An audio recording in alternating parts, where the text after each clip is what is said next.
Welcome to Mr. Cynical.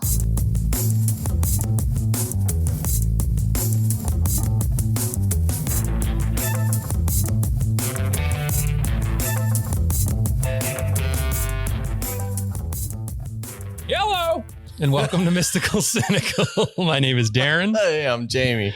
I was struggling there to come up with something original as to how to say hello, but it sounded all right. No, it's a good one. I wonder how many of our episodes start exactly like this.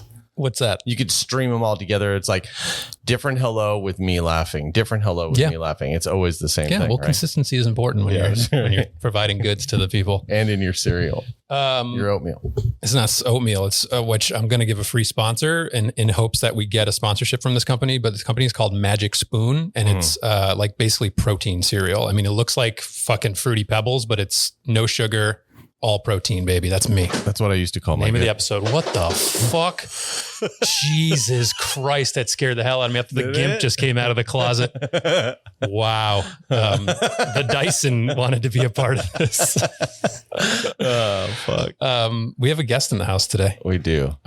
Jamie's brother Ryland's here. He's shooting. And that's as much as we're going to acknowledge him. Yep, that's it. So my testicles are black and blue right now. Oh, let's go. Oh, they're going to say, let's see. Straight I was into just it. about to pull it down. No, Yeah. well, yeah, let's see. You want to see my I testicles? would like to see. Okay. This is on air. Okay, so he's unzipping khaki pants. I'm trying to exclude the penis because it seems like the testicles are less offensive when they're just by themselves. He's trying to find the penis a little too much. Okay, you can see a little black and blue skin there. So there's the scar, or the incision mark, right? And then there's not terribly black and blue, but is that a safety pin in my penis? Well, I thought I saw a safety pin. No, it's probably my zipper. Oh, okay. Yeah, so just there's a little discoloring there. Yeah. So Poon told me that after the procedure that a baseball size swelling is normal, softball not normal. Okay. So monitor that. And my testicles have not swollen to any size other than normal size testicles. So I was like, shout out to Poon. If you're listening, I really hope you are. I should have told him about the show. We're going to talk about you on the show. Right. So we went in and you take your pants off, the nurse told me, and sit on the operating table and just lay a kind of a privacy cloth over your genitalia. Sure. And lay back down. And then she was like asked if it was okay if she could have her someone who's in training kind of observe. Yeah. And so they lifted it up and then kind of cordoned it off, so it was just my testicles showing. You know what I mean? Like how they kind of like.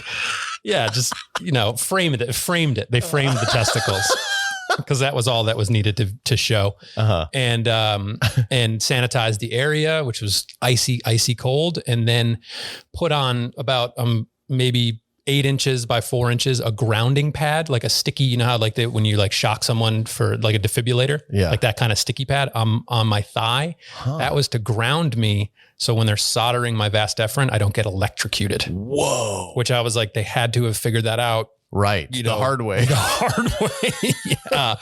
Which, it was like, I was feeling. Green Mile. But they didn't wet the sponge. You didn't wet the sponge. Yeah. And so they put the grounding pad on, prepared the area. I had prepared the night before, getting it all clean shaven. Also really funny that the day of felt like the first day of school or in combination of a date of like, what do I wear? What do I wear to this? Like, I want to be comfortable, but I don't want to look slovenly. And I never wear sweatpants out of the house. I know you and I have discussed kind of like never wanting to go too casual because it leaves the area of being cool. Yeah. And so like I asked you once, I was like, do you ever wear shorts? And you're like, no. And I was like, is it because it's like a cool thing? You're like, yeah. Like, I don't think it's impossible to not look cool. I don't think it's impossible to look cool in shorts. I think it's impossible to look cool while using a straw. That's true. What about in shorts? Even worse. Shorts. There's a lot of guys in town. I feel like most of the young men that I see here in town they have the surfer physique. Yep. They're wearing the fucking shorts. Yeah. They're like, it's what you're putting the shorts on. Right. It's the body you're putting them on. That's what I disagree with. For sure. Okay, good. Yeah. Also, I love that we're going higher on shorts now back again. We're kind of reclaiming that. Like we used to make fun of our dads for wearing like dick shorts, like that. And so our shorts are going Speedo. Like they're going the way of the Speedo. Yes, that's right. Not the way of the dodo. No. Okay, so my area is prepped. So I ended up wearing a button, very modest button down shirt and slacks. You should have put a cape over your genitalia. A reverse cape? I think that's called an apron. A capron. Okay, so I'm on the table. My area has been sanitized.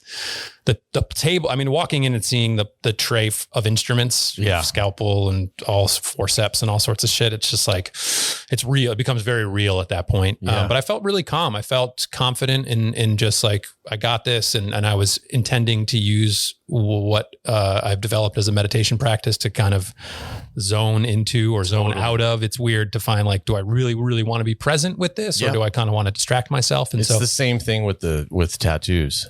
Yeah, for sure. The same exact thing. I go right in to it, but then how much in are you to where like, are you going to be there with every, like there are flashes in my mind of like the, skin ripping. I hear the word the searing. Ripping. Yeah, right. Yes. All of that. Like I hear that while I'm in that meditative zone, and it's difficult, but I find that it's also like there's something very powerful about going in. Yeah. And like, because are you choosing like the idea of suffering and how you can choose to identify with the pain? Yeah.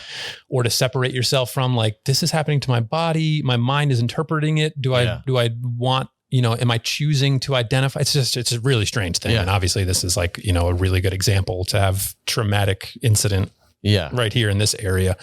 And so Poon comes in and it's great to see him. He's just like, he's great. I want him to do everything to me. Like whatever else, what other services do you offer?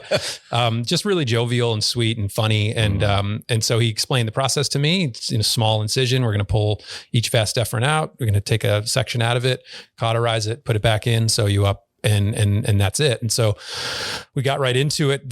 I would say the most sensitive, sensational part of it was the injection of the lidocaine, which numbs the area. Yeah. So we had to do that 3 times. I think it was like kind of two in the testicle area and 1 in the shaft of the penis. You feel that, you know, like you feel, which I don't have a lot of NMP. I know people have such aversions to needles, which is an interesting thing because it's so thin and it pierces your skin. I mean, I would understand why you'd be fearful, but certainly in that area, it would. I wanted to wait. I wanted to watch it, but I may just see if I could find one on YouTube. But I was like, if I watch it real time, I could potentially, pass out or something. Yeah. So right after the lidocaine was in, I mean, that area was dead to me. I couldn't feel it. He could have fucking dropped an elbow in there and I wouldn't even have felt it. He did tell me that he was like, you may feel sort of a sense of surrealism in the fact that I'm doing something to you, but you can't quite feel like, and so I was fully expecting it to get really like trippy. But get Man Ray. What is that? Man Ray was this, I think he was a French photographer, or he was maybe even an American, but he did surrealist photos in the 1920s. Oh, okay. Yeah. Like really interesting. Yeah. You got the right outfit to be talking about French surrealism today. You know where? Oh, you're Jean-Jacques Vitry, from the 1920s. Yeah. Like nice comparison for my vasectomy to French surrealism. We're off to a great start. So the lidocaine went in and he was talking through the procedure the entire time. He's like, okay, I've made the incision. I'm pulling your vas deferens out. And then within that process, he explained it. And then he's like, okay, so I'm moving on to the next one. And he's like, I talked you through the first one, so you know how short this is going to be. And it's such a short process. It's insane. He's like turning the the iron on and whatever it's called. Yeah. And it's, cauterizes my vas deferens. Yeah. And then stitched me up and he took off, like pulled off his rubber glove. And he reached out and shook my hand. He said, welcome to the club. Like a goddamn man. Look at that. Yeah, for sure. I know. I wish he would have gave me a wink too. That would have been nice. But, and so that was the bulk of it. And then let me see if I'm missing anything. He goes, all right. So when it's done, he goes, you might feel like you've just done 100 sit-ups. And he goes, although you look pretty fit, so it might feel like you did 200. He goes, see, it's all been worth it. Don't notice the small things. Oh! I was like, Poon, you son of a bitch. He shook my hand and then he left and probably went and did like 900 other vasectomies that day. And the nurse explained to me that here's your cup, come back in 6 weeks. We need you to ejaculate at least 25 times in these 6 weeks to try and clear out all the dead stock of deluge in there. You had me at ejaculate. I mean, it's crazy to talk about these things that make us as 40-year-old men giggle still and speaking about it very clinically and you know, like I really appreciate you putting yourself into my age group. Well, I wanted to round up because I don't want to say late 30s, mid 40s. That's not cool. Doesn't have nice as a ring to it. Right. We're in men of our 40s. Right. You're adjacent. I'm adjacent. And yeah, to talk about masturbation and sex in such a clinical adult way is great. You know, kind of just not giggle every time she said ejaculation. Yeah. So yeah. And then she left the cup, and then next to the cup was a smaller cup with some fluid and the pieces of my vas deferens that they took out. Nuts. And now I'm like, oh, they don't I hit a fart button there, Rylan. You couldn't hear that because it's only through the headphones. And so the cup that I meant to deposit in was next to the one that took a portion of my vas deferens out. And I'm like, am I supposed to take this? Is this a parting gift? And so I actually picked it up at one point and picked up the empty cup that I'm supposed to jizz in and was like, is this mine? I don't understand. So I ended up just kind of leaving it there. I was like, I don't know. Do they file this away? Does it get kept somewhere? Right, what the fuck, They're making a quilt or like a Buffalo Bills the vas style. Deferens across the world. It's gonna be like the Hands Across America thing. One vas deferens to rule them all. Or Poon's a real sick bastard and he's making a skin suit. Yeah, it's like a human centipede type situation. And so, yeah, I got my empty cup. It's on top of the fridge right now. And in 6 weeks, I will have attempted to bust 25 nuts. That's 5 nuts a day or 5 nuts a week with one week off. Nice. So that's a schedule. That's a schedule that, it's rigorous. It is. Yeah. I mean, there was times in my life where I was masturbating every single day without fail. Maybe even multiple. Not so much. It takes a lot of energy. Yeah. Especially because it's like towards the end of the night that I would do it. Oh yeah. You gotta space those out. Yeah, for sure. I mean, it's rare that I'm like waking up first thing in the morning and whacking off. Like, just life's too busy for that. Certainly. How am I going to achieve that? Manually and, maybe some hired help. Yeah. Put an ad out on Craigslist.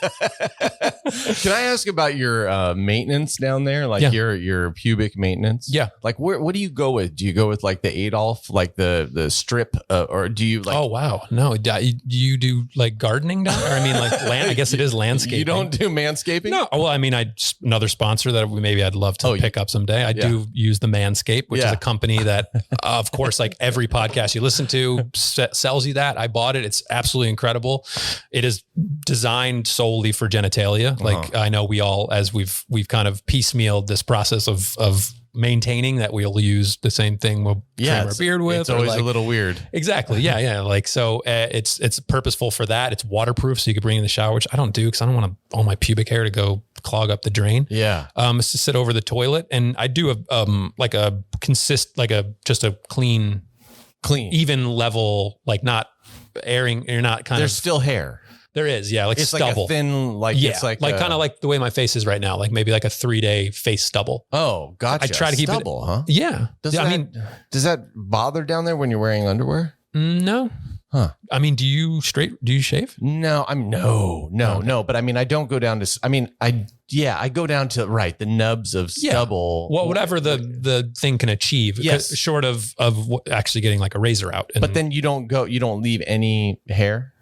No, everywhere. And, down in. Yeah, I always get fun and do like mustachey type thing. Really? Yeah. Who's it fun for? The only one person.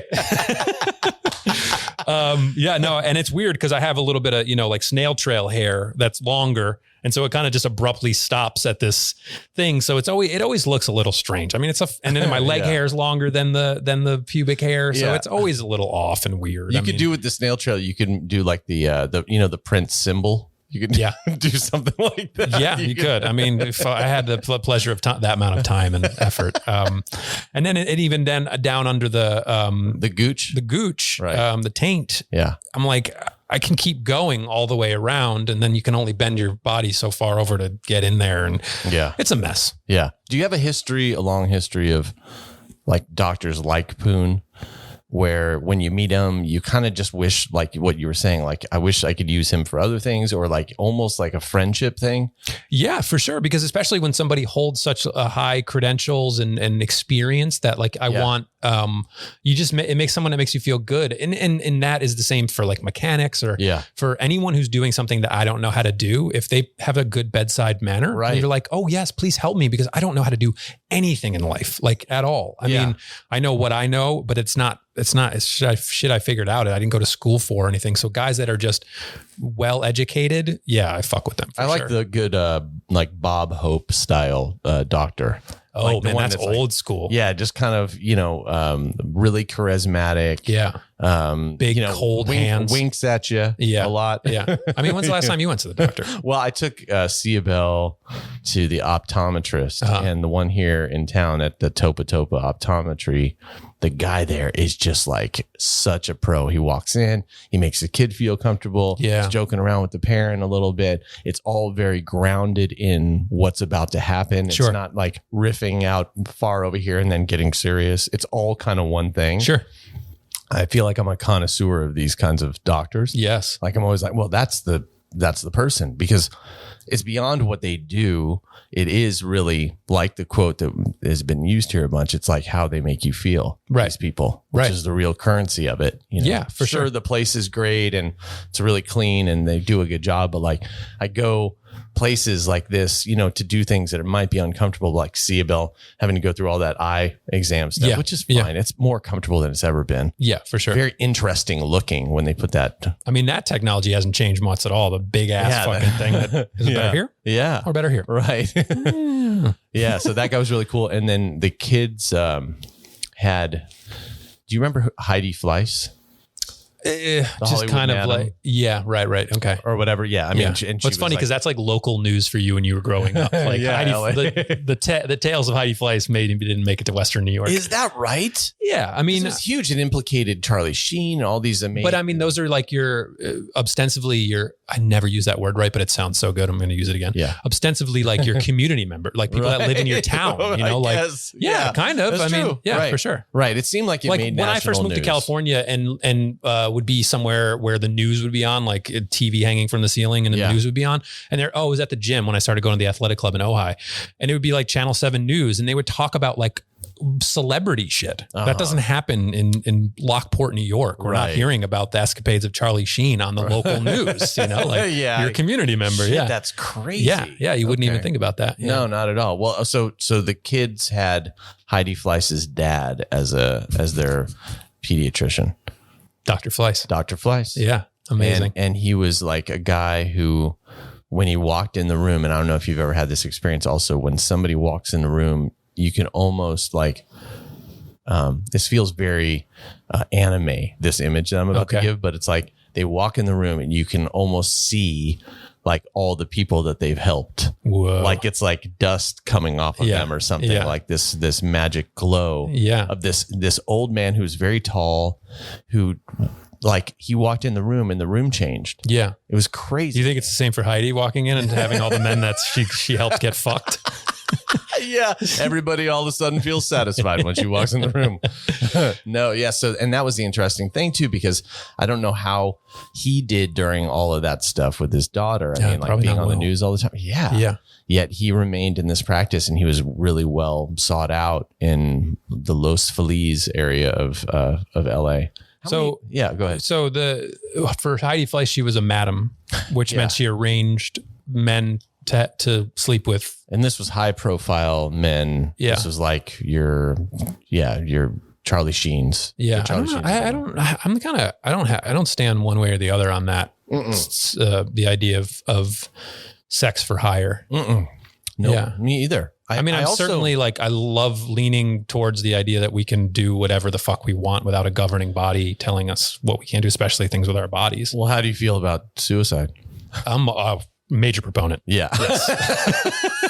Right. Yes, for sure. Now, please, if you're thinking about doing it, talk to people. We're not saying go ahead and jump. Well, go ahead and do that. But for sure. But, no, I know. I say it in jest, and obviously it's heartbreaking. And I've never experienced anyone who's done it, but I've you know, I've had points in my life where I've considered it, and the things that kept me from doing it were the idea of how crushing it would be to others, you know, which is weird, because then it's like that pushes into my codependency of like, I'm considering other people's feelings in this. I don't want to hurt your feelings, so I'll stay here and suffer a little bit longer. And ultimately it's like, it never got to the point where it was just ideation. It wasn't actually planning and everything like that, which my therapist helped me kind of like break down the stages of it, and not realizing like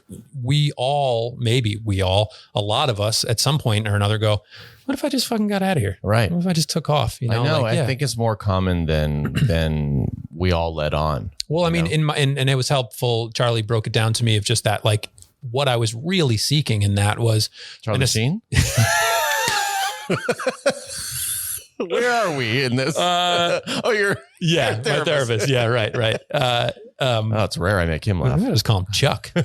Call my Chuck therapist Sheen. Chuck. Well, okay, we'll call Chuck Sheen, and Charlie's still Charlie. Yeah, Chuck. I'm sure he loves that. But the idea of not wanting to actually die, but of wanting to actually escape the situation I was in. Right. Which, when it was broken down like that, I was like, God, that is so simplified and so much easier to actually understand. Of like, you don't want all of this to end. You don't want the human experience to end. You're just, this particular moment in your life is really fucking difficult. Yep. And so, you know, you're thinking about it, and man, I'm just recalling the moments where I briefly left a little bit of ideation and went into planning, or at least considering of like, and that's always a tough thing too. It's always like logistically, like, fuck man, what's the best route here? Yeah. There is no like, everything involves some level of planning, and then you're immediately, or at least I was immediately like, well, fuck it, I'm not going to do that. Right. And you're the guy who, like, when you're having off day, you're trying to figure out what to do. I know. Yeah. I was like, I might have time to run to Walmart and pick up a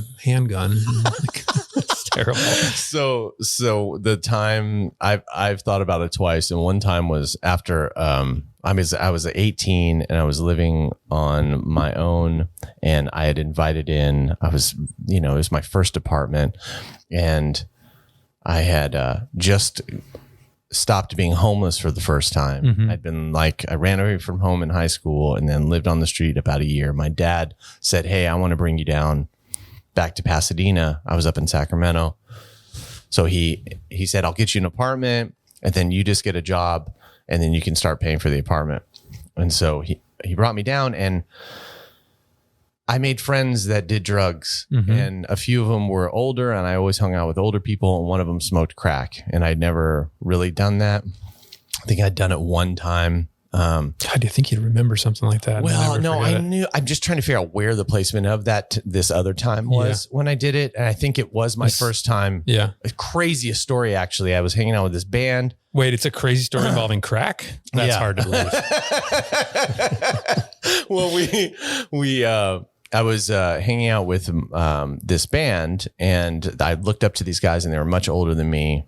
And afterward, and I loved that they let me in to their group, and they used to call me up on stage. It was a jazz group, like a sort of jazz funk group, but not like really deep soulful funk. Okay. They're all mostly white guys. Yep. But they played pretty good blue-eyed soul. And they would invite me up to come rap. They would have these jams and then, call up the few MCs that were in the room or whatever. Yep. So I'd come up and rap with them. Misty Cities. Yeah. And after one of these shows, we were getting drunk, and they're like, hey, come with us downtown. We're like, what? And I was like, what? Is downtown like a downtown, quote unquote? No, it was like, or is that where you go in LA to get shit? It is where you go. Yeah. And there's this area in particular where like it's like the crack spot in LA. The crack district. Yeah, the crack district. And I really, really looked up to these guys, and they were basically showing me how to score crack. And what happens is, and I don't know if you've ever seen this, maybe you've seen in The Wire or something like that, but you drive down a street in downtown LA in like a residential kind of area, just on the outskirts of the main city. And there's certain streets where as soon as you turn on a street, all these guys just run up to the car. Wow. Just like people, it's like Night of the Living Dead. People just come out of these hiding areas. They all rush the car. Hey, but what do you want? How much? And they're like banging on the windows kind of thing. And you're just like trying to figure out which one of these guys you're going to buy from. Sure. And they keep it in their mouth. Right. Yeah. Right? Yeah. So you know, you find your guy or whatever, and then he starts spitting out all this crack, you know, and it's a car full of guys, all of these people that I really love. And they start to smoke crack in the car. And this is like heavy shit for me. Yeah. You know, it's like heavy shit. I'd done meth at this point. I'd snorted meth when I was homeless. I'd done LSD and smoked pot, but crack was like next level. And I'm in downtown LA doing the fucking thing. Yes. Like that you hear about, you see in movies. I'm now doing that thing. And the crack pipe comes around to me, and we get back on the freeway to head back to Pasadena, and I start smoking crack, and then all of a sudden the car runs out of gas. Oh my God. In fucking like East LA. Yeah. And the car's just sputtering out on the side of the road on the highway. And there we are with, you know, it's like 2 a.m. and there's barely anywhere to walk. And this is pre-cell phone. So you're just like trying to figure out like, where do we let's walk in that direction, I guess. Went and bought gasoline. And this was my first crack experience, you know? Right. So that was my first. And then the next, they were like, don't let this dissuade you. I promise. It gets a lot better than this. Like this. So, you know, I had tried crack, and living at this apartment now that my dad had got me, I started inviting in more unsavory characters. And one of them was this guy who was really charismatic, once again, older than me. And he talked me into going down and buying a bunch of crack. And we did crack like the whole weekend. Yeah. And I remember going to the bathroom on like a Thursday night or something, or in the morning. It's like 5 a.m. and I'd been doing crack for a few days. I guess it wasn't a weekend. Every day's a weekend when you don't have a job yet. Crack. I remember every day's a weekend. And I remember, and I don't think even Lacey's heard this story, but Lacey. So we've run out of crack. The guy's asleep, and I go to the bathroom. It's like 5 a.m. The light's starting to come up, you know, from outside. And I look at myself in the mirror, and the first time in my life I ever didn't recognize myself. Wow.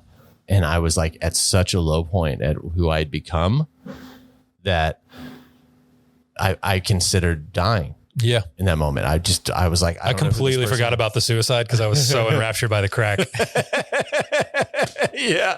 Right. So this is all suicide stuff. And so I called my dad, which was crazy, to tell him, hey, I'm in trouble. Yeah. I've been doing crack for a couple of days, and I need help. And he's like, I just got you in the apartment, and like, blah, blah, blah. Inevitably nothing happens. Yeah.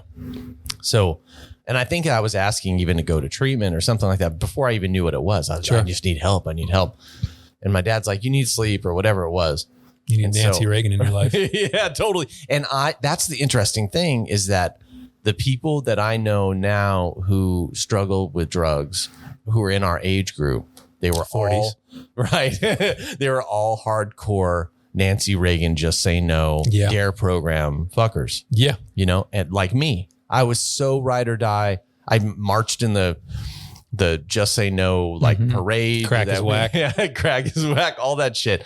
I lived in that. I swore that I would never even smoke cigarettes. Yeah, and it was like not even a year after that or something like that. Right. You know, and I think that there's a thing when you're strongly invested in anything, you're usually like anything that you got a tight grip on the opposite end of that is you're running from something. Sure. You know, and I was gripping on the Just Say No thing because I think part of me knew that I was in pain. Yeah. That I was going to say yes. Exactly. So that was that time. And then the other time, the suicide attempt that I had, or not attempt, but where I thought I got to do this. Was it when I was texting you really mean stuff last week? No, thank God. No, it was, like, I don't know if I've talked about this, but like there was this, in 2012, the last year that I did music for a living, there was a film being made about film composing. And they were doing basic boring shit like interviewing the big composers. Oh, and this is when they decided to just make the whole thing about you. Right. Yeah. Did I talk about this here? Briefly, but obviously not about the suicide part of it. Right. Okay. So that film had been following me around for about a year. Yeah. Episode 7. Right. Or wherever it is. And it was the worst year of my career. Mm-hmm. And my family was struggling. And at one point I called the director, and this is way deep into it. And I'm not even thinking that he's recording this. And I just get candid with him. I was like, look, we need to stop this. We need to stop the filming. Like I'm done. I'm really at my rope. I think really often about how much my kids and my wife would benefit from me not being here, that I'm worth more dead than I am alive. Mm-hmm. Because I had my dad had gotten like a life insurance thing for me. Mm-hmm. And so I'm thinking, well, they get the life insurance money, and at least I'll be worth something more than I am struggling to make all this happen. Yeah. And he was filming it on his end, or he was recording it, and it ended up going in this documentary. Oh, no shit. Yeah, which was especially Well, he'd be awkward. stupid to not have added that. Exactly. But it was a real low point for me. And I remember I used to envision, the Groundhog's Day scenes where, the one where he drives off the cliff. Yep. Yeah. And then he just wakes right back up into bed. Yeah. Like I kept on picturing myself. That's about as far as I got, is I was thinking, God, that would be the easiest way, is just drive off. Yeah, I know. I think about that. I've thought about that too. And I'm like, fucking cars are so goddamn safe these days. It probably is. So that's, and that's that's a thing. So thinking about that. Well, why all this got brought up is that the other day I was watching this is like a special on, it's been a year since Anthony Bourdain killed himself or something like that. It's so wild. I was going to go see that documentary last night, but Oh, got really? caught up with work. Yeah. Oh, it's showing? It's in theaters, and then it'll when it leaves its theatrical run, it'll be on HBO Max soon enough. But I'd love to catch it in theaters. I Yeah. love crying in movie theaters. Oh, and I know totally. It's gonna fucking rip my heart out. Totally. Yeah. So what I was hearing though in this piece, and it was like CBS Sunday Morning or something, which is like, everybody talks like this. Yes. Yeah. I'll come back. Yeah. It's all like, it's like Jane Bryant or I think that's her name. Sure. Or whatever. Like it's like everybody talks like they're in a, what's the guy? Like Prairie Home Companion. Oh yeah. That guy. It's funny you brought his name up before. Really? On the show. Yeah, right. Yeah. Exactly. So whatever that guy's name is. But so they're talking about, they're doing this interview with all the Bourdain's people, including like his brother, who I'd never even heard of before this, and now his brother's talking. It's like fucking Vietnam vets are going to be. Jeez. Like, I'm serious. Fucking Charlie's out there. That's a Vietnam reference. Not Chucks. The Chucks. So they're all talking about Bourdain, and they're going like, I just don't understand why. I mean, and what their reasoning is like he had the greatest job in the world. Yep. And that why would somebody who got to see everything and meet everybody and have this fantastic life check out? I'm going, that's even more reason. For sure. Like we're all wishing he was here because it hurts us. Yeah. But like he saw everything and he still wanted to do that. Are we like, shouldn't we allow someone like that? For sure. Yeah. No, a choice like yes, that? I agree. I think I mean, suicide is only sad for us who are still here. Yeah. The fact that you're in so much pain and you get to check out willingly. I mean, there's like assisted suicide up in Oregon. I think that might be the only state that allows that. And that's for like terminally ill people. It's not necessarily for someone who's suffering from maybe like a depression or something that can be potentially cured or treated. Right. Exactly. But it would be so radical to just, because I've had points in my life where I've thought like, I want to leave, not because I'm sad, but because I'm just like, I'm good. Yeah. Not like, I mean, obviously it's a weird, like a happy suicide. It's like a comedian reading the room going like, and this is the high note. Yeah, the high note. Yeah, for sure. It's like, okay, right. Thank you very much. Yeah, for sure. And so like just thinking about like some council where we all sit and say,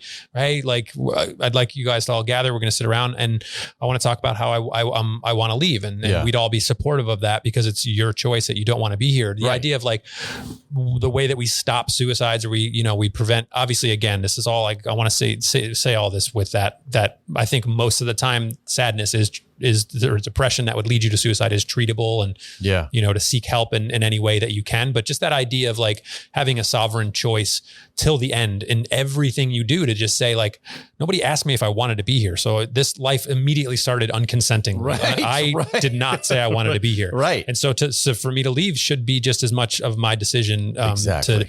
And I remember a time where it's I was against the law for you to do. I know. That's so ridiculous. What do they do? Throw you in fucking jail? Right. For Thanks so much. Yeah. This is fucking not going to add to my not being wanting to be I know. here. Yeah. Yeah. I wonder how often people actually get busted for trying to kill themselves. Right. The one of the times that I got not close, but further into the stage of it was I was in a horrible relationship that I just did not know how to get out of, and just wasn't able to express myself, and it all just was pent up and pushed down, and to the point, where kind of powder kegs and gets really built up. And I went as far as drafting a note to my mom, and in that, was explaining that kind of concept of like, I didn't ask to be here, and I want to leave. I don't want to be here anymore. Wow. And so I just think that she took that well. It never got sent, fortunately.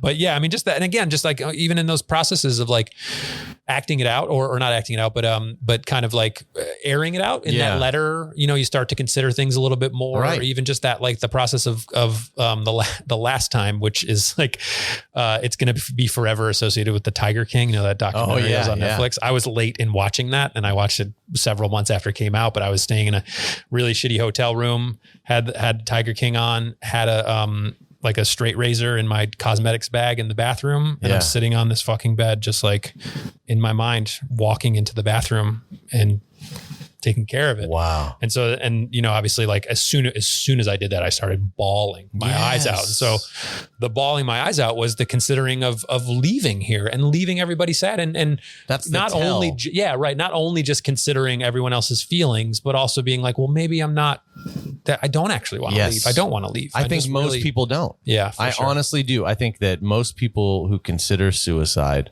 they, like I've said before in maybe episode 1, they don't want to kill themselves. They want to kill the idea of themselves. For sure. Or just kill the situation they're in. Yeah. But not themselves. They haven't even gotten a chance to live yet. And for those people, I think that we have the spiritual and the emotional technology now to be able to reach those people better than ever before. For sure. And it's all in helping people see who they're not. Yeah. Helping people like disentangle themselves from notions of themselves. Well, yeah. I mean, we're only seeing ourselves or seeing the world through a very small lens. And I think like with assistance in therapy or in certain substances like MDMA or psilocybin, it's widening the aperture and you're seeing such a broader view of it all. Yeah. I was at the coffee shop recently, and there was an armoire in the corner, and there was a cockroach on the armoire on its back. And I was like, oh, that's kind of gnarly. There's a dead cockroach right there. And I just kept, I was in a conversation with somebody, but I just kept being distracted by this cockroach. And I look every time I'd glance over every now and then, and its legs would start to move, and it would stop. Its legs started to move. It was trying to get itself back on its feet. It was struggling. But I thought, geez, man, the will to go on is so deep that cockroach isn't just going to be like, you know what? I'm not fucking never getting on my feet again. I'm just going to like stay here and die. This desire, this will to live that we have that feels deeper than our consciousness, that there's something hardwired into our body and our existence that's saying you need to stay here. Yeah. And that I think I come in conflict with sometimes is because like the exterior world doesn't provide that life to say like, why do I have to fucking stay here? Yeah. Like, well, I don't want to be here. This is terrible. Right. So. And that's all under the conditions that you're living in currently in that moment. And people don't know that there's other things available. And also just, I think people don't know how much is inside them. Like in these meditation circles that we're doing now live on Thursdays, when the thing comes around to people, when the talking piece comes around, like the space itself, sometimes in the people that you're with, or if they're the right people, can bring all this stuff out of you that you didn't even know you had to say, Yeah. And it can point out things, even point ways out, just in one share can point a way out and a point away too, people pay attention to that and they swoon afterwards, right. and they can offer support. There's so many different things. I think most people should consider the fact, like do everything that they can do. And I think Bourdain I think that he fits into that category. Do you think that I mean, obviously it's not fair to speculate on someone that we don't know and someone that's gone now, but it is an interesting case study on the idea that everything exteriorly seemed to lead like you live an amazing life, which is already just like, that's bullshit. Cause that's just all material that's not going to contribute. Do you think that there's like the potential for a physiological imbalance that just kept depression in his life that was never actually, that went untreated? Sure. Yeah, like that, because that's a weird thing. Because to say like, but I'm my life's great, and all these ways that add up to it, and even trying, I'm sure he didn't not make any effort to get better, right? But something kept him from not getting better. Well, for all those years that he was making both those shows, both No Reservations and what's the other Parts one? Unknown. Parts Unknown, yeah. Both of those shows, he went from being this line cook to like a major chef with a book out to having like these opportunities to go all around the world and talk to all the people and get all the answers. And I think he did that. I think from my vantage point, at least, it looks like he investigated life on so many different levels, on so many different ways to live, and he still chose to leave. And I feel like it's one of these interesting cases of like, just showing us where we're at societally with this notion. And we're still holding Anthony Bourdain to living here to serve us. Yeah. That's what it comes down to, is all this to like why we miss him, and what, like all the people who are talking about the why of it are missing him, and they're missing what he gave. But like this man, like he did all the research. He did the research that most of us don't even get to do about like, all the different customs and all. But you think that it added up? He like got all the information, added up, and it was like, yeah, no, it's not worth. I've done all the research, and it's not worth being here. In my limited view from where I'm sitting, that's what it feels. Well, I think the thing that's hard for me to wrap my head around it, in a specific element of his life, is the fact that he was a father. Right. And so that's been in my most recent past of darkness. That was the thing that kept me here. Me too. So and it was the thing also that I considered would be better without me. Right. For sure. Yeah. And so it's a double, like it depends on where you're at each day. And I felt the same thing. Like all I did mainly was hurt for his daughter. Yeah. Like that's when I was mourning during, and I didn't even know him, but like mourning the loss of this idea. Yeah. That exists in the world that can bring my life new content and new perspectives. Yeah. I thought about his daughter living the rest of her life. And it's like a Francis Bean Cobain kind of situation, right. Like you think about that baby and going through life. And, I think so. There's a really fucking amazing story that involves suicide to kind of round this out a little bit. So there's this guy in San Francisco. His name's Jake Ricker. And he is the brother of friend of the show, Ryan Ricker. Ryan Ricker. Do I? Is that my plug? No. I mean, you know her, right? Right. No, I mean, and we talked about her way in an early episode because she called in and she had this Andrew Bird story that kind of linked up with my story or whatever. And so she's been a friend of the show since the beginning, and she's a long time fan of your work. Has many things in her house that are your. Thank you, Ryan. Yeah. So her brother Jake moved to San Francisco, and he's a photographer, and he was fascinated with the Golden Gate Bridge. He thought, you know what? There's only two angles where the Golden Gate Bridge is usually shot from. And he was interested in being more on the ground floor of the place and taking photos of day-to-day life there, what life looks like on the bridge. Well, while he was doing this, and he was kind of obsessively going to the bridge every day, while he was there, he would be there while somebody's jumping. Sure. And he would often go up to the spot right afterwards where they had jumped from and take a photo of what they left behind. Wow. And he was just there for all this. And somebody came to visit him who he didn't know was actually considering dying. And so the friend who was visiting him was just going to see his activities on the bridge. And one of the aspects of it was, these suicides. And so the person who's thinking about suicide is like asking him questions about like, what's that like? Or what's, he's asking questions, not knowing that he's considering suicide. Like, wow. And so he's asking the person like maybe to get some details of like how to do it. And this person who's thinking about ending their life asks Jake, he goes, well, do you ever consider doing anything about it? And I guess Jake hadn't at that moment or something.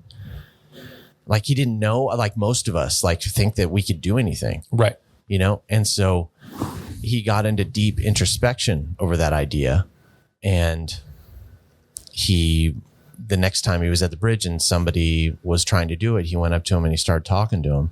And it changed their mind. Right. And they didn't jump. Which seems to be most often the case. Like that somebody doesn't have to actually like fight to get off the bridge, that once someone starts speaking to you. Yeah. Exactly. Yeah. And it's like, it's horrifying to think that when was the last time that person had anyone listen to them or show them any kindness or show them any attention whatsoever. Exactly. Yeah, exactly. That's heartbreaking. Well, it's heartbreaking, but check it out. He's done it 55 times now. Wow, amazing. He's saved 55. And I've heard stories, and not to demean the how special this is, but I've heard that there's a bridge in China like that. I think there's one in Japan where there's people who have kind of dedicated their life to just hanging out on these bridges and talking people down. And that's what he has become on this bridge. And even the cops and everything, they've gotten to know him as being the guy. So they kind of stand deputize back. Him. Yeah, basically they just allow him to do his work because that's what works the best. And they've had to, they've watched tons of these without a solution. Yeah. That's surprising that they haven't implemented some kind of civil group that just monitors as like a mental wellness group. And I don't know if that's like maybe just get into kind of legality or whatever, things that complicate anything that's going to help people. Yeah, well, somebody heard about this and they said suicide prevention should fund him doing this. Right. And he takes these amazing photos too. And, and so I guess he got funding from suicide prevention. Now that's like his job. Wow. And the idea of this is an idea that could spread. I mean, it could easily spread to other bridges where this has been known to do. People could go if they're, there should be some sort of training for it or something like that. Right. But this is one person who just happened to be there doing art and cared and stepped outside of themselves. Well, I think that's what seems like the difference between that. Like you see the suicide prevention number somehow, it comes up maybe in like if a movie talks about suicide at the end, they'll kind of show that if you're feeling, right. They'll give the 800 number.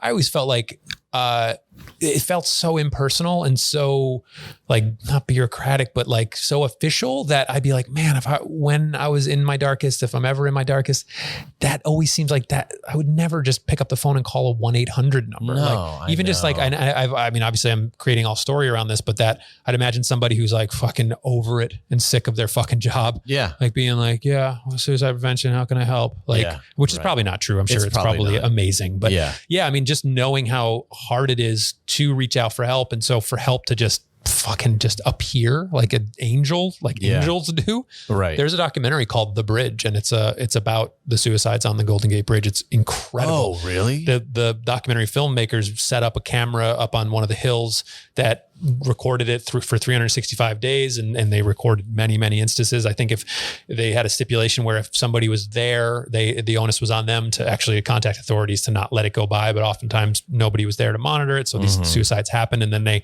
talked to a couple of people that survived jumping that fucking bridge. There was a kid who probably like 18 and he was like, I went to the store, got a pack of Skittles and a soda, got on the bus, got to the thing, jumped off. And he said when he landed that he felt what he thought maybe was like a seal or something that picked him up and like lifted him up to the top of the water. Wow. Yeah. And then he was just like, I want to live now. So like, it's weird to like get these opportunities to do it. Yeah. To survive.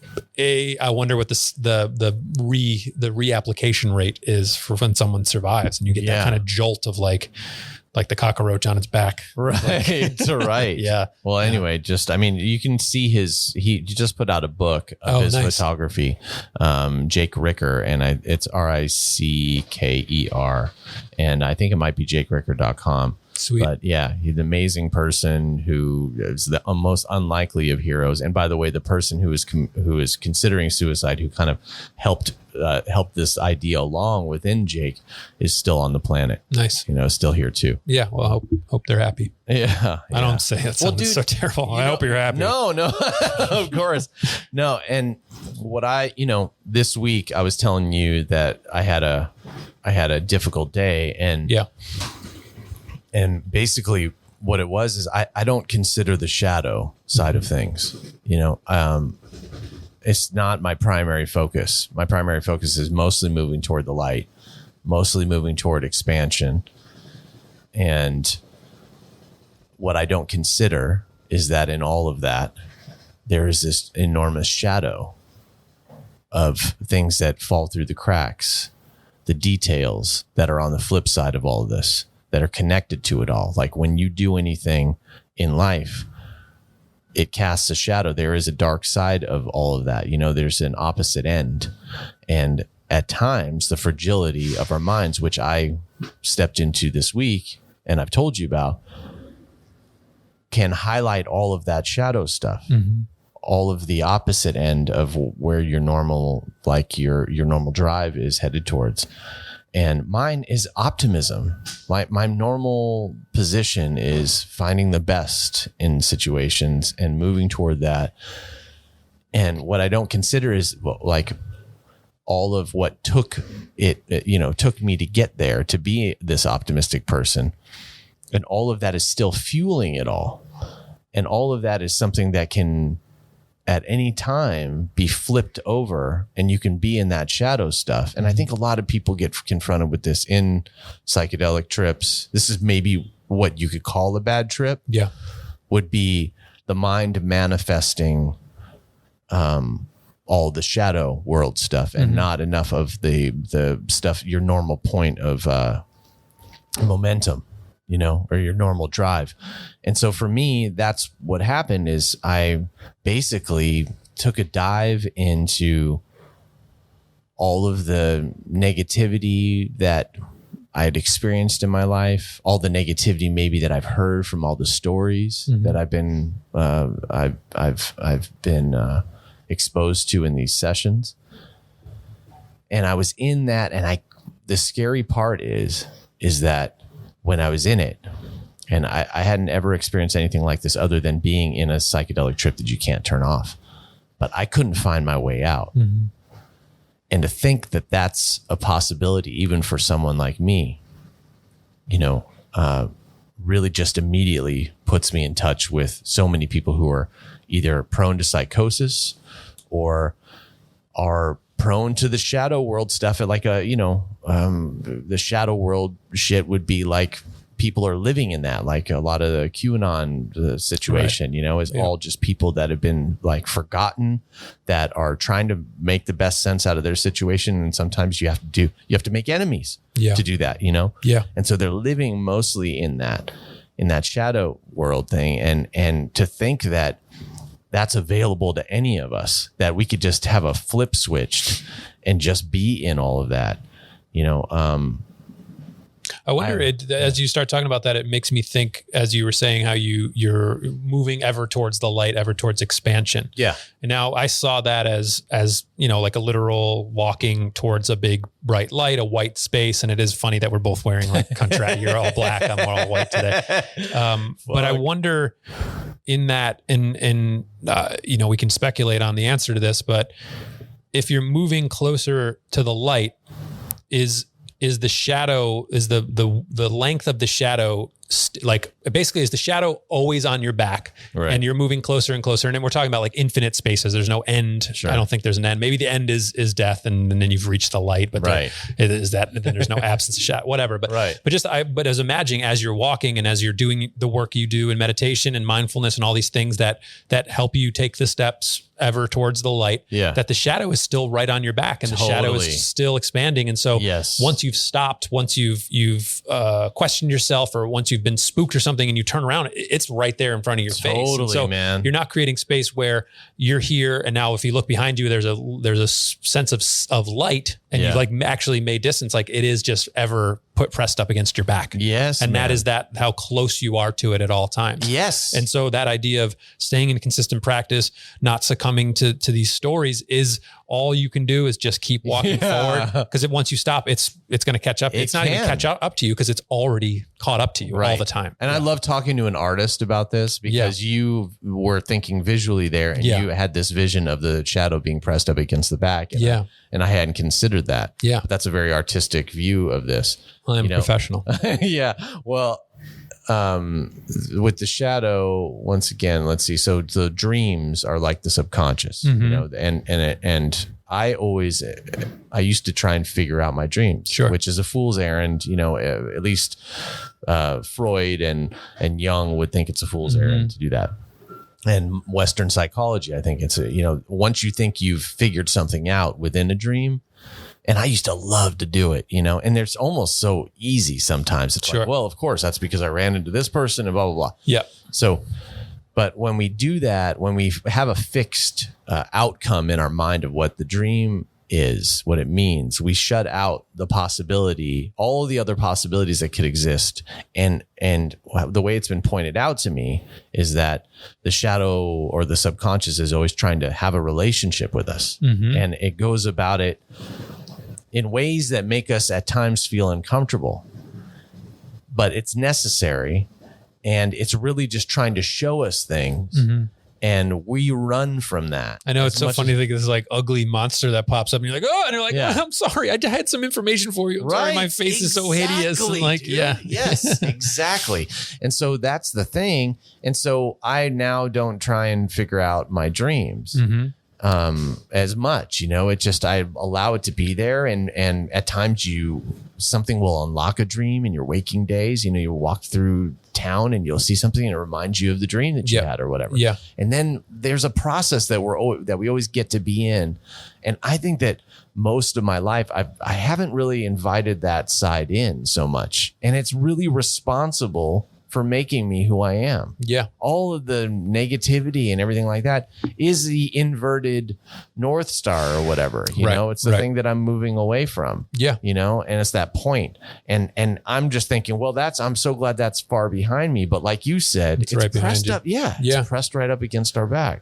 Yeah. I mean, it's incredible. And I think that maybe it's helpful to have, do you mind if I disclose how you phrased it in that text message of what happened to you? No, go ahead. You said it was a psychotic break. Right. Yeah. Which, I mean, I was like, fuck, dude. Like, I mean, I know you choose your words very carefully. And so I was like, oh shit. Okay. I mean, I think that when you have such a foundation of mindfulness and you have such a sense of your mind that you can define that yourself, or you can diagnose that yourself and still be okay, you know, as we're all at the general baseline of okayness that we're all operating at. Yeah. But that you have a sense of enough of your mind and your own kind of baseline that you can say, I had a fucking break there. Like something broke open. Yeah. But yeah, I think it is important to be able to be that close to the shadow and to know at any point things can get dark. I don't know. I'm like, I think, you know, I wanted to downplay, like hearing you say that it was a psychotic break and reading back the words that I wrote, I immediately just wanted to go like, well, and all that. But that's really, that really is what. Well, it's funny because you can use the word break as like, oh, it was a break from sanity for a second. It's just, I took a break from sanity. That's fucking awesome. Exactly. Yeah. Well, no, yeah. And it was, I mean, it's so hard to talk about because it's like, it's hard to talk about mainly because it'd be really helpful if you could, because we're on a podcast. So. You know, what is it? Is it in well, I guess you could just tell me why it's embarrassing. Cause it's because for a moment I couldn't trust anything. Right. And my whole life is like been based on trust. Does it feel like it was an external trust, or that you suddenly couldn't trust the things that you were thinking? That I was trusting too much of things I was thinking and not enough of the people that were around me. Yeah.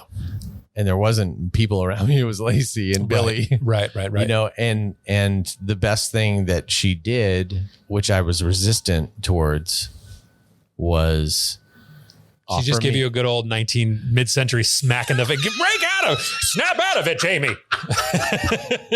You're having a break. You know when they used to do that? She put a stick in my mouth to chew down on and smacked my back. No, she offered me crackers.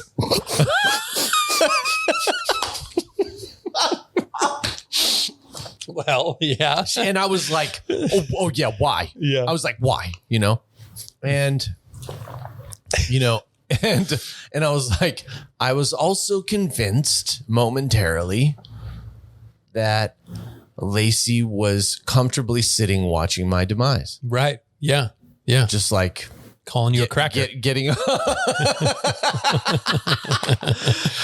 you know, and then fucking, I ate I was like, fine, I'll eat the fucking crackers, basically. Yeah. And I ate the crackers and I immediately started feeling better. I wonder there's like a practice in like, I think it's in like hypnosis or any kind of like modalities that are meant to kind of take you out of your existence, that when you're coming back, we were doing this when we were going through couples therapy, where we'd have these really heated moments, and then you'd come out of it and it would be like, you'd point out things in the room. So like you're actually just, it's like grounding, you know, just like that, like you want to recognize. And so that just the chewing, okay, I have a body. Okay. There's a sensation of taste and all these ways that kind of just get you out of your mind. Cause that's the only place that's having the room didn't fill up with all these people that have said shitty things about you. And you know, they're not like lining up at your door. That's crazy. That's just all fucking right there in your Mary's mind. crackers. Oh, Mary's are my favorite. Mary's Gone Crackers, which is hilarious. Yeah. Mary Gone Crackers. Mary's Gone Crackers. Those fucking crackers absorb psychosis. Let me just do an ad for them right now. Yeah, that's taking it all out of her. And yes, and you know what? It was about time I had a fucking psychotic break. You know what makes me psychotic about those crackers is they put the bag in sideways. When you open the box, you pull the bag out and it's in sideways. I feel like Mary is beyond. She's on another level. Yeah. They are fucking great crackers. Yeah, they really are. So crackers. I started eating crackers and sprouted hummus, and in moments I was better. I like, it's so odd that food does that. And Carson, who used to live in this house. Yep. Rest in peace. Yeah. He's still alive, but rest in peace for this place. Rest in place. Rest in place in Oxnard. He's famous for just telling people to eat something. Yeah. Like when they got a big idea. And when we were all in treatment, when we worked in treatment, somebody be wanting to go get fucking high on heroin, and he'd go like, hey, get high on crackers. No. Have you had water today? Yeah, for sure. He'd go, I mean, it is the most simplified, and shout out to Sister Cody when he includes in his prints, he'll send this little card. It's basically like a checklist of all the ways to see if you're doing okay. And so many of them are simple ass things like have water and do these things that we just like little deep gurgle. That was brought to you by H2O. Deep gurg. Just these simple things that we neglect in our human experience, and what is so vital, just the amount of fucking time we spend in our heads that you could be like, oh no, I actually haven't had water. The thing that's water. Kept. I had some water so I could be okay. And then I drink it and I see another day. A little heavy on the Chicano accent there, but it's a little in there. It's in there, yeah, for sure. Yeah. Okay, Sister Cody.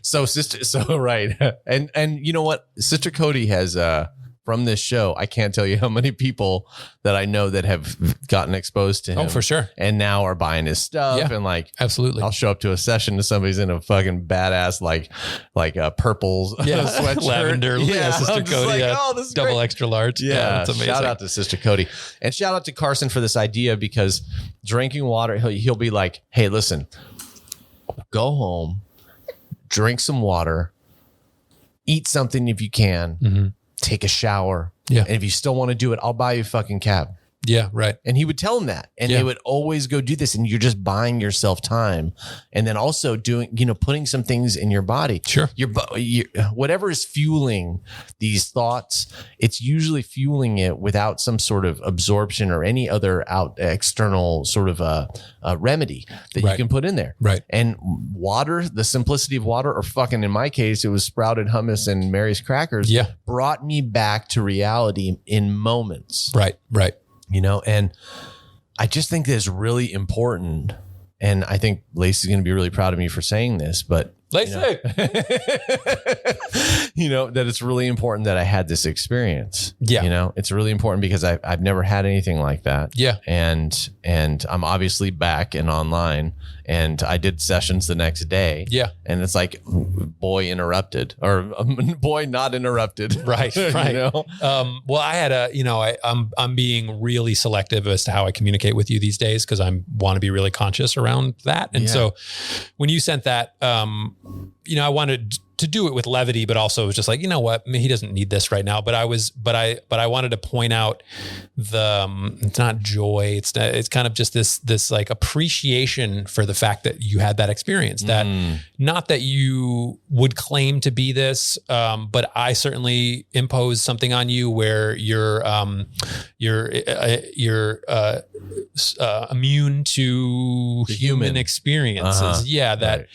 I mean, and I've seen you in positions of frustration and sadness and all these things. So, I mean, I know it's a way, you're not this flighty, like, oh God, I wish this fucking person would suffer a little bit so they could, but also just like, I think it is important that you had that experience. For sure. Well, and Ram Dass. At least it gave us something to talk about on the show. Yeah, exactly. God, Jamie had a psychotic break. Perfect. I don't got, aside from the vasectomy, that's the bulk of the show. Vasectomies and psychotic breaks.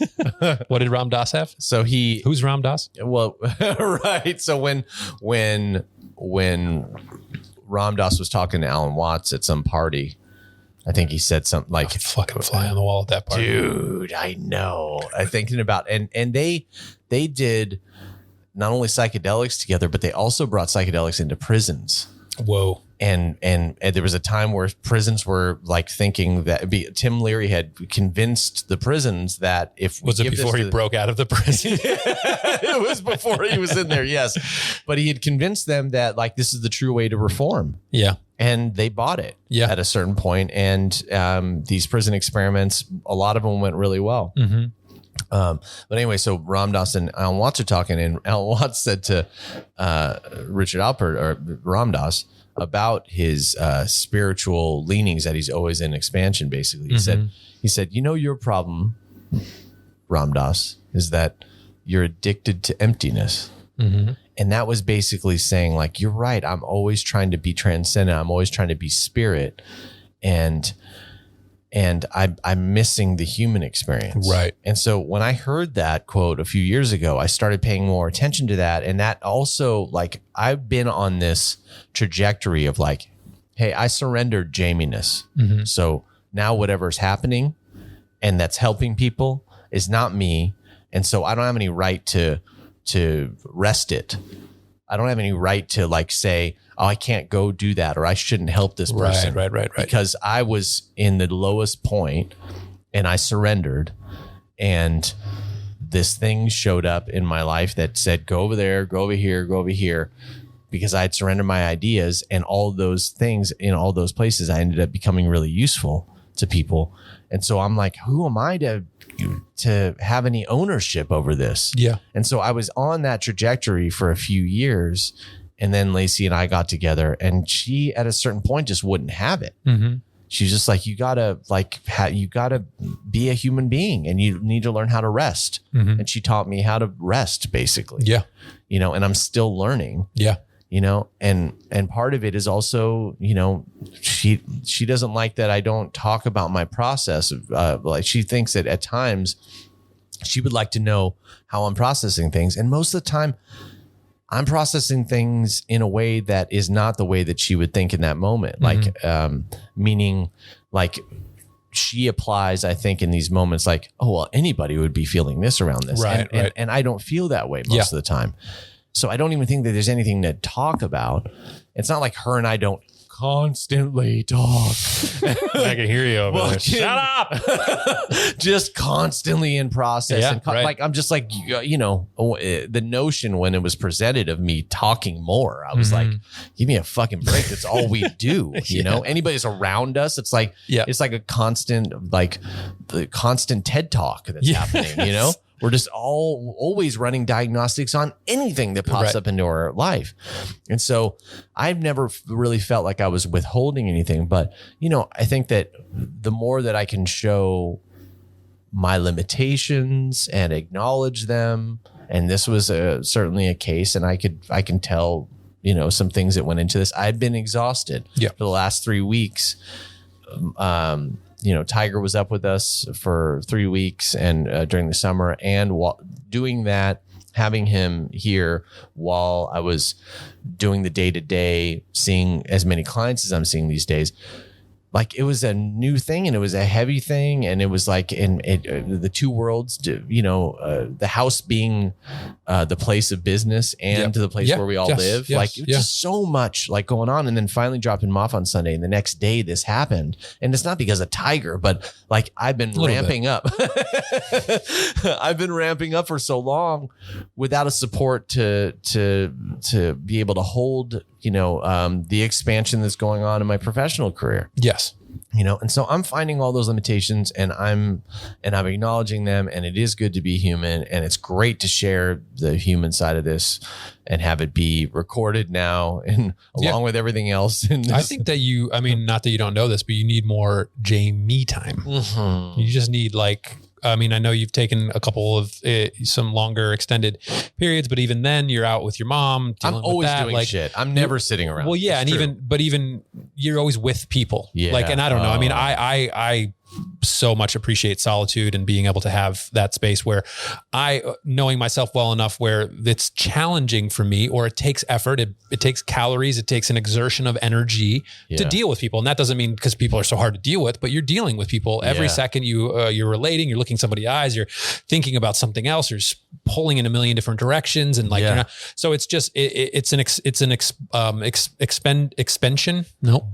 It's an expenditure of energy. Ah, there you go. And so, it's true. Like you need to just go away. Wow, man, that's nice. Yeah. That's a nice thought. And I love people so much, but I do need this at this stage in my life. So patreon.com/mysticalcynical is the way that you can support Jamie getting the hell out of here, going by himself somewhere, recharging, potentially not thinking about things. Just like, I don't know. Like I can't even picture you relaxing. That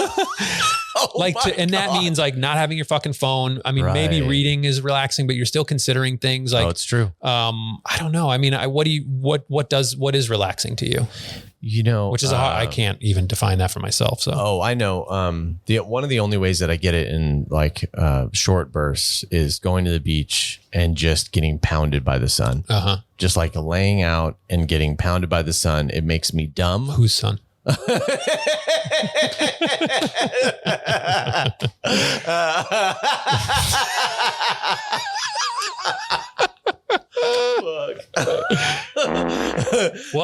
lay there and it feels like it paralyzes me, and I just get really dumb and meditate, like basically just like having your eyes closed and catching the rays through your closed exactly lids. What I was going to say next. Yeah. Well, that's really accessible. We live fucking very close to the ocean, and it's free. True. Yep. That's one of the only ways. And when Lacey and I first got together, we went to Catalina, and that is one of the dumbest places on earth. I only know it from I think it's Step Brothers. The Catalina wine mixer. The Catalina wine mixer. This is a fucking Catalina wine mixer.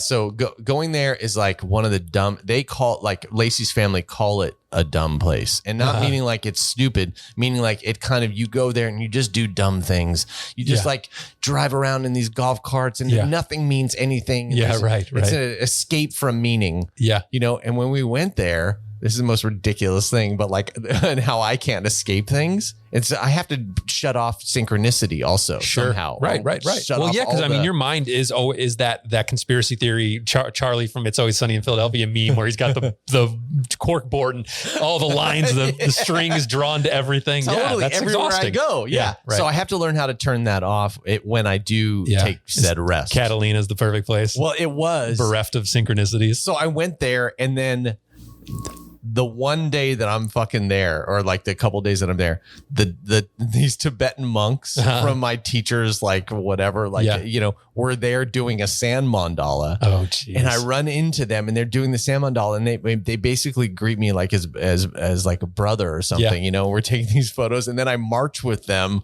Like, I can't escape.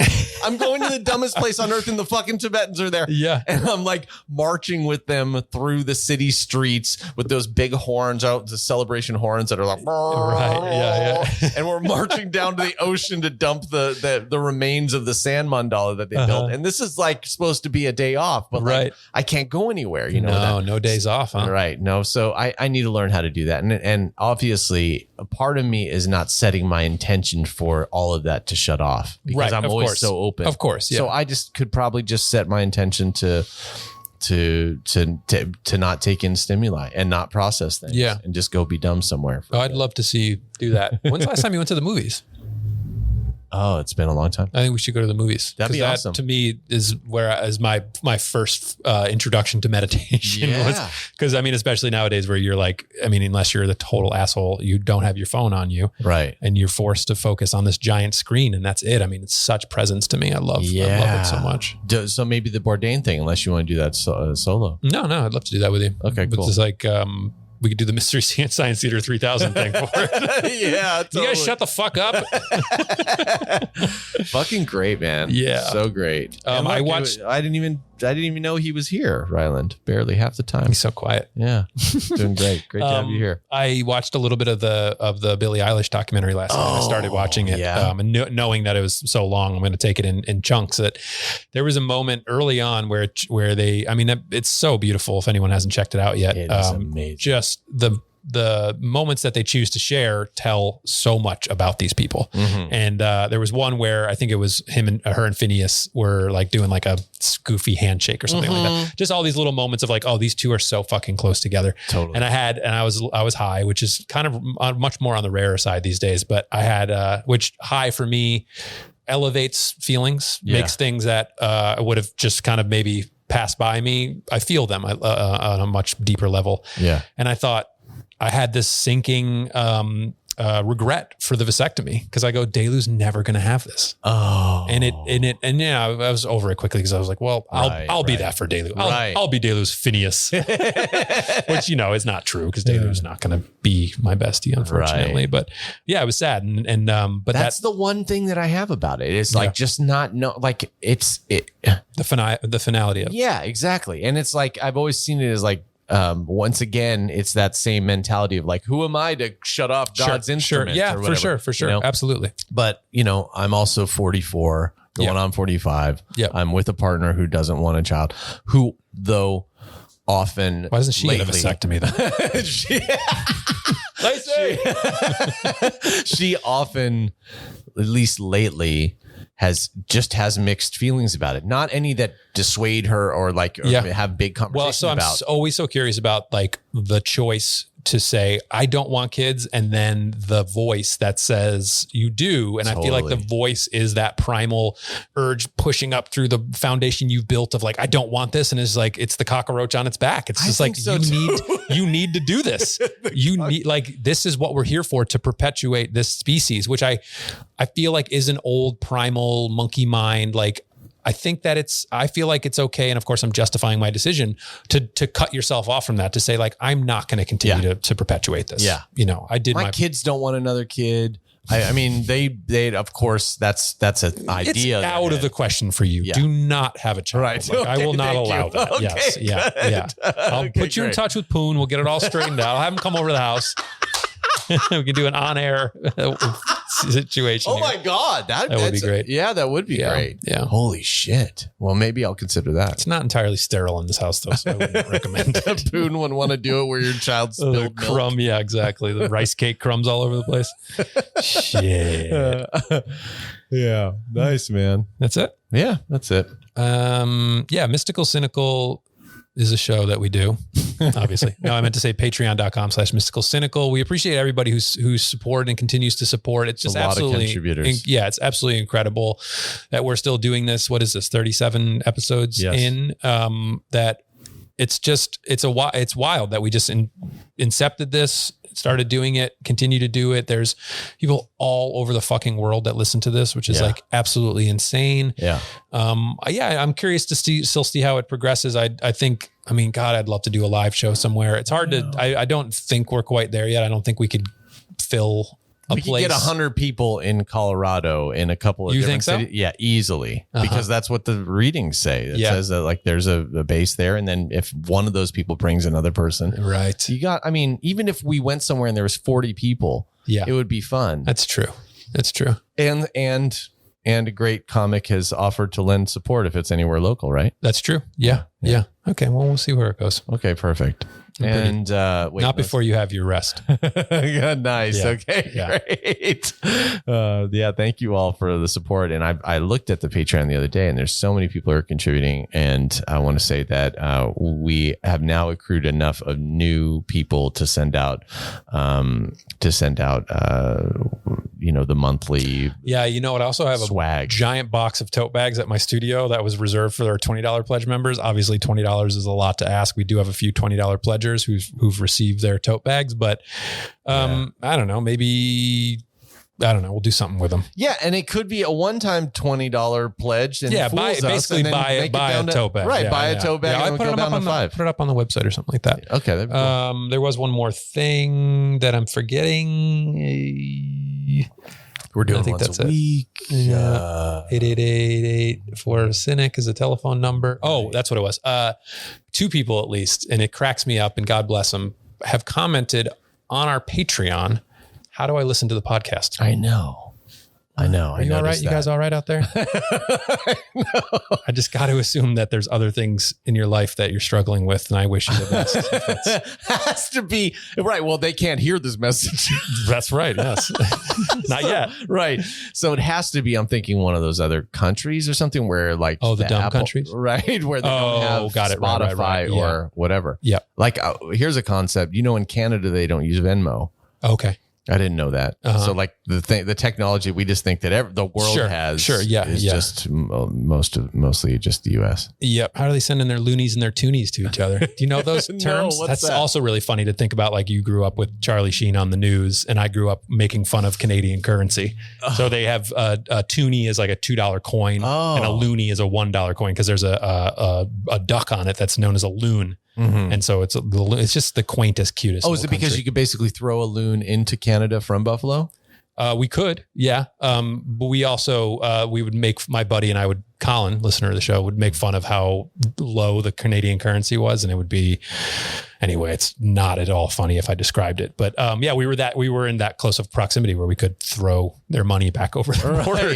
That's what I thought. And I never told we'll save it for another episode. But if I remember my forays into Canada as a young man. Oh yeah, drinking ages 18, and they have strip clubs up there. So fun. We'll do that next episode or something. And Drew from Buffalo, your old hip hop partner. Yep.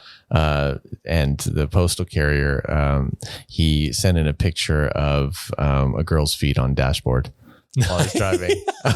It was so great. Oh, I love that Drew's now, because I mean, you can only really experience synchronicities if you're in the world in some way. And Drew has like a route. And so there's like this kind of consistency that happens in his life. And so he's noticing new things when things kind of come out and stuff like that. Yeah, that's amazing. I know. Yeah, he's on top of it. Hell yeah. It came the same day.